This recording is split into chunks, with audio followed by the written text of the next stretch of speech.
Hello, I'm Stacy. Have you ever experienced something crazy while traveling abroad? Well, I certainly have. It's not what you'd expect, though, because I'm not talking about a wild adventure. Actually, it was an experience that almost ended my life and everyone who was on the plane with me. Sounds a bit mental, right? Well, wait until you hear what really happened. It all started when I was on my way back from India. My two best friends and I had gone to join in the celebrations for Holi, the festival of colors. That's the one where everyone throws brightly colored powder around. It was so amazing. All the colors lighting up the air around us, making us look like a rainbow. We had a lot of fun, even though it took us about a day to wash the colors out of our hair. Anyway, my friends and I were going home after a 2-week stay, and it was about time for our flight back. None of us had been on a plane before this trip, so even though it was our second flight, it was still a pretty new and exciting thing to do. If only we had known what was about to follow. After about 3 hours in the air, a conversation behind us got my attention. It was a man complaining that he felt sick. His wife was asking if he felt queasy from the plane, and he was saying it wasn't that. He just felt cold and shivery. I heard her say to him that he had a fever. Well, that probably doesn't seem like a big deal, but pretty soon we realized that was just the beginning of something very strange. After the first person got sick, someone across the aisle from them leaned over and said they were feeling sick too. They compared the symptoms and they both felt the same thing. My friends and I weren't really bothered at first, but when we heard another passenger asking the flight attendant if they had anything to help with the fever, we started freaking out. It was getting seriously weird. 3 people on one flight suddenly getting sick wasn't normal. As the flight went on, it seemed like every half hour someone new was complaining that they were sick, developing a fever really fast, shaking, cold sweats, coughing, and headaches. It was one person after the next. Every few minutes, someone would call a flight attendant who was trying not to look nervous. One asked for aspirin. Another asked for a cool cloth for his wife's forehead. Another asked if they had any blankets because she had no warm clothes for her son. Then another, then another, then another. My friends and I were not the only ones who were freaking out. It was the whole plane. And we still had to endure 7 more hours of this. I tried to count how many people were complaining of sickness. It was up to 30. The whole plane seemed to be full of a crowd of people with a mysterious illness. To lighten the mood, my one friend suggested we should play a betting game. Guess who is going to get sick next? The winner would get a chocolate bar when we landed, she said. Of course, we didn't actually play it. It was just a way to try and calm us down. But anyway, it didn't take long to find out who I should have betted on. I soon started feeling cold and shaky. My head felt all fuzzy. My friend checked and told me I had a fever. Suddenly, I was terrified. Maybe it was a bit dramatic of me, but I really thought I was going to die. I was starting to feel so bad that even my own friends were keeping their distance from me. And no wonder! It was spreading faster than any illness I'd ever heard of. I was terrified. 20 minutes before the flight landed, people started to relax a bit. I guess that they couldn't wait to get off this diseased plane. However, when the plane landed, things got even more chaotic because the doors wouldn't open. The plane had received an order to lock everyone in. Finally, there was an announcement. We were being quarantined. Nobody was allowed off the plane before things were handled. We were told to stay put and wait for medical professionals, and that nobody must attempt to leave when the doors opened, or we risked spreading the unknown foreign virus to everyone outside. That made me even more scared. Quarantine was the kind of thing that only happened in movies.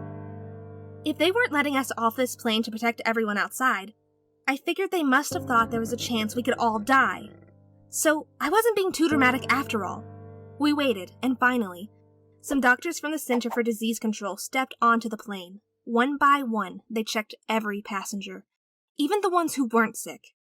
With the sick ones, they checked their temperature, their blood pressure, asked them where they had been, and interviewed them about their symptoms. I listened closely. everyone was describing the same thing. Every now and then, the doctors would step into the cockpit for a few minutes before coming back out. I figured they were probably discussing their findings, but they kept repeating this, checking everyone in exactly the same way. It felt like this went on for an eternity, while I waited to find out just how serious my condition was. My friends were trying to stay calm to make me feel better, but I could tell they were nervous. They were worried about me. Finally, the doctors started letting people go. I was surprised to see almost everyone leaving the plane, one by one. My friends were happy, telling me it couldn't be so serious if they were letting people off, This man's wife left him, but not for the reasons he thought. Once there was a couple who just got married in Paris. They were very happy together, but the wife had one secret she didn't tell her husband yet. She had a birthmark on her face. She'd been wearing makeup to cover it, but she thought once she showed her husband, she would know whether he truly loved her. So after they got married, she took off her makeup and showed him. He was surprised, but he wasn't going to let that change anything. However, the next morning, his wife was gone. Her husband thought that she must have felt upset due to how surprised he looked when he saw her birthmark. Or maybe she had second thoughts. After months of getting no reply, he finally gave up on trying to look for her. He was heartbroken, but after a few years, he got a new job in a different city. He wanted a fresh start in life, but things didn't go as planned. He came across a strange-looking circus called the House of Oddities. This made him very curious, so he went in. But what he saw inside would shock him. Among the other circus acts, he saw a twisted woman rocking back and forth, looking terrified. He screamed as he recognized the birthmark on her face. Am I the asshole for not wanting to support my boyfriend's early retirement? My boyfriend just paid off his mortgage and now wants to take early retirement on £8,000 per year. The only way he can afford to do this would be for me to move in with him and work full-time so that the bills can be paid and he can do what he wants in his spare time. I am 50 and my own pension fund is not great, so I don't expect to be able to retire for the next 20 years. Am I being unreasonable in not wanting to uproot my life and that of my sons and wanting to pursue my own career on my own terms? I'm planning on going traveling while working once my son leaves home and saving as much as possible, not supporting my boyfriend who has never supported me. Am I the asshole for putting myself first?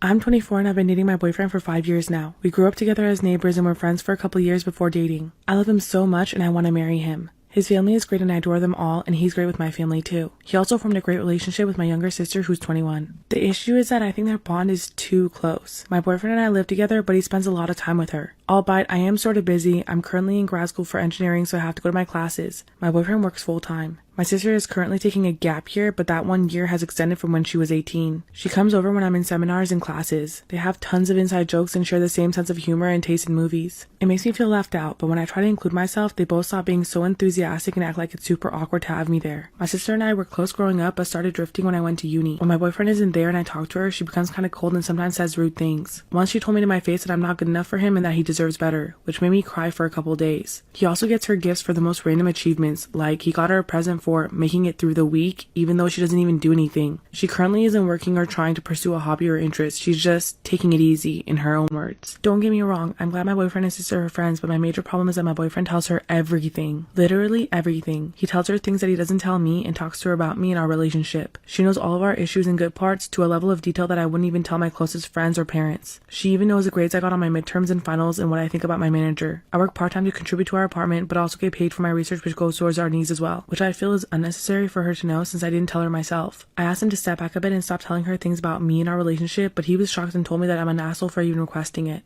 Now I feel guilty, so am I the asshole?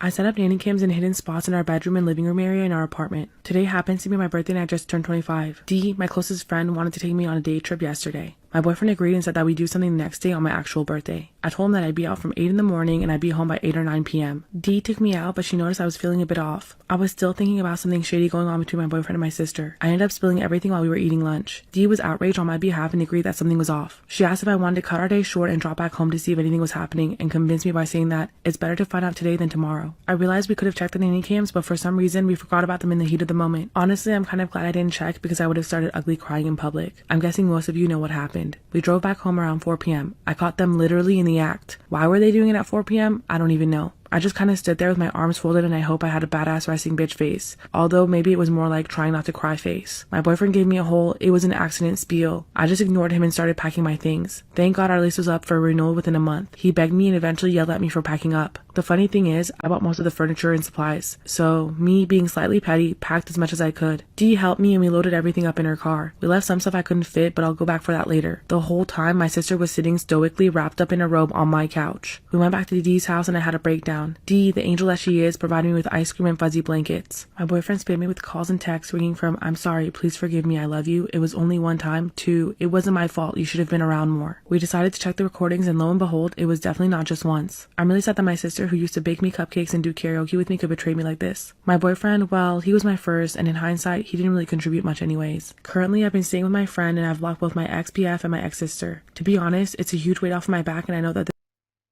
Am I the asshole for wearing matching outfits with my daughter and unintentionally drawing attention away from the bride? The wedding was my cousin's and is now wife's. I've always been close with my cousin because we grew up on the same street and we still talk regularly now. Due to certain global issues, not a lot of my family have seen my daughter for a female in the last couple years. She's not keen on dressing up, but due to it being an important occasion, I wanted her to dress nicely. She agreed as long as she could match with me and her daddy. We decided on seafoam green jumpsuits and my husband even got a matching tie. At the wedding, my mom and some other family members wanted to take pictures of us together. This was before the ceremony and we weren't the only ones taking photos either. It was a lovely wedding ceremony. At the reception, people commented on our outfits, but I didn't think anything of it. Days later, my cousin called me and said that his wife was upset with my behavior at the wedding. She thinks we matched outfits to take attention away from her, but she looked like she just stepped out of a magazine, so I'm confused. Am I the asshole for asking a girlfriend to enter into a formal financial agreement prior to moving in with me? My girlfriend, female 31 of 8 months, asked me, male 36, a week ago how I'd feel about her moving in with me. She'd been dropping hints for the past 2 weeks, so it wasn't out of the blue. I told her I liked that, but I'd feel better if we entered into a formal financial agreement beforehand. She said, "Are you serious?" And I said I was, and she went quiet and said she had to leave before she said anything we both might regret. We were out having dinner at the time. When we spoke on the phone the next day, she said that she felt like I didn't care for her or trust her. I told her that I did, but just felt like the financial agreement would be a sensible thing. We haven't spoken since, as she won't pick up my calls. Can you solve this mystery? This is the story of a girl who woke up one day to the police knocking at her door, but someone here is hiding something. And all the clues to what really happened are hidden in what I'm about to say. So this girl's been living with an older man for 3 months, until one day out of nowhere, the police showed up to their door and took her away. They brought her to a restaurant and asked her to order anything that she wanted. She got a burger and fries. Then she asked for something cold to drink. They gave her iced tea. Then one of the officers said he's going away for a while. The old man was charged with 14 offenses. When the police were done chatting, they drove the girl home, and everyone was crying when she got there. What really happened here? Can you solve this mystery? My sister has been living at home since COVID began and her university closed. Because our mother is a nurse, she hasn't been home since the outbreak. Since the divorce, our father has lived in a separate state. My mum is fine with my sister bringing her boyfriend, Kyle. To give you some background on myself, I'm a pretty tiny and skinny guy who most of you would consider a nerd. But I'm very close to my sister because we were the only 2 ones in our family when we were growing up. Kyle was initially friendly to me, but after a few weeks of living with him, he became increasingly cruel to me. My Switch and PS4 saved files which were both erased by him. When he moved past me, he would hit me on the side of the head. Without asking, he grabs my snacks and meals from the refrigerator. These are groceries that are brought to me once a week, so if I run out, I'll have to wait another week for more.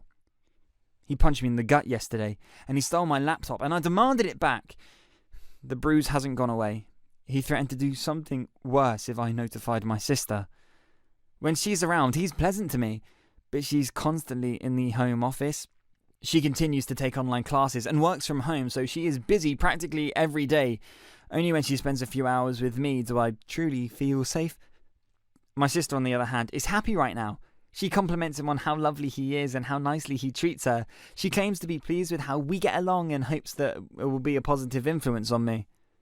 I don't want to tell her because it feels like I'm robbing her of her childhood because she had to spend some weekends with me because mother had to work. My injury is still visible, proving that he is truly aggressive. I told my sister about it and showed her my bruises as well as my Switch, which she'd given me for Christmas, and how he had destroyed all of my saved data. I also told her about all of the obnoxious things he said and did. Sister sided with me and went off at Kyle, kicking him out. He tried to persuade her, but she was unconvinced. We informed our mother, who stated that she would see if she could return in 2 weeks. My sister has taken a break from work and education for the time being and has been apologising to me non-stop. Although I'm sad because she thinks I don't know, but I know she cries from time to time. She's also gone above and beyond in taking care of me and spending time with me, even though I told her I don't need it and that I appreciate it. Oh, and in case you're wondering why I first told my sister, I'm far more comfortable with her than I am with my parents. My mother works, so we're often just the two of us growing up, and she always took good care of me. I love and trust her more than our parents. We also spoke with our father, who advised us to inform the authorities. He also advised me to seek counselling. We'll have to wait and see what happens. I'm relieved that Kyle's no longer with us, but I'm sad my sister is sad. But it was the final push I needed to come out when I realised that he might injure her. I'm not sure what I can do to support her, so what should I do to cheer her up? My 22-year-old male girlfriend, 26 female of 2 years, likes to dress me up and treat me like a baby. It all started with really small things which didn't seem all that weird at first. She insisted on feeding me my food and drinks. She would have me sit at the edge of the bed while she put on all of my clothes. That morphed into giving me bubble baths. She made me feel like a king, honestly. It started getting weird, though, when she bought bath toys. She bought me a bottle that she filled with my favorite whiskey. She knitted me a bib and oversized booties. She bought me a pacifier and adult-sized onesies. And she'll look lovingly into my eyes while saying stuff like, "Mommy loves you." The most recent thing she bought are adult-sized diapers.